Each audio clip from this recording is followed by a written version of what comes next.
નમસ્કાર મિત્રો, આજે આપણે અહીંયા ભારતની જે ચલણી નોટો છે એ ચલણી નોટોની પાછળ કયા પ્રકારનું ઐતિહાસિક ચિત્ર આપવામાં આવેલું છે અને આ ઐતિહાસિક સ્થળ કઈ જગ્યાએ અથવા કયા રાજ્યમાં આવેલું છે એની ચર્ચા કરીએ।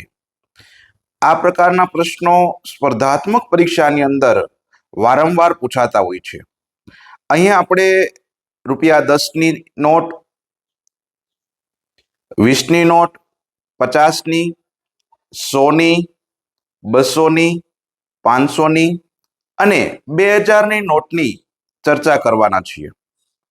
તો સૌથી પહેલી આપણે જોઈએ ₹10ની નોટમાં કયું ચિત્ર આપવામાં આવેલું છે। ₹10ની નોટની પાછળ આપણે જોશું તો એક ચોક્કસ પ્રકારનું ઐતિહાસિક સ્થળનું ચિત્ર છે। ઝૂમ કરીને જોઈએ તો આપણે જોવા મળશે અહીંયા કે ભાઈ એક કોણાર્કનું સૂર્ય મંદિર છે। ₹10ની નોટની પાછળ જે ચિત્ર આપવામાં આવેલું છે એ કોણાર્કનું સૂર્ય મંદિર છે અને કોણાર્કનું સૂર્ય મંદિર જે છે એ ઓડિશા રાજ્યની અંદર આવેલું છે, ઓડિશાની અંદર આવેલું છે। ₹20ની નોટની પાછળ જોઈએ ચિત્ર તો ઇલોરાની ગુફાઓ જોવા મળે છે। આ જે ચિત્ર છે એ ઇલોરાની ગુફાઓ છે। ઇલોરાની ગુફાઓ એ મહારાષ્ટ્રની અંદર આવેલી છે। ₹50ની નોટની પાછળનું ચિત્ર આપણે જોઈએ તો એ હમ્પીનું પથ્થરનું રથ છે।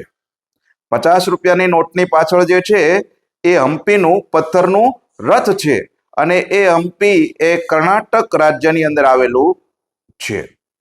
₹100ની પાછળ જે છે એ ચિત્ર આપવામાં આવેલું છે એ રાણકી વાવ છે। આ રાણકી વાવ પાટણની અંદર એટલે કે ગુજરાત રાજ્યના પાટણની અંદર રાણકી વાવ આવેલી છે। ત્યાર પછી ₹200ની નોટની પાછળ સાંચી સ્તૂપ આપેલો છે। આ જે ચિત્ર છે એ સાંચીના સ્તૂપનો ચિત્ર છે।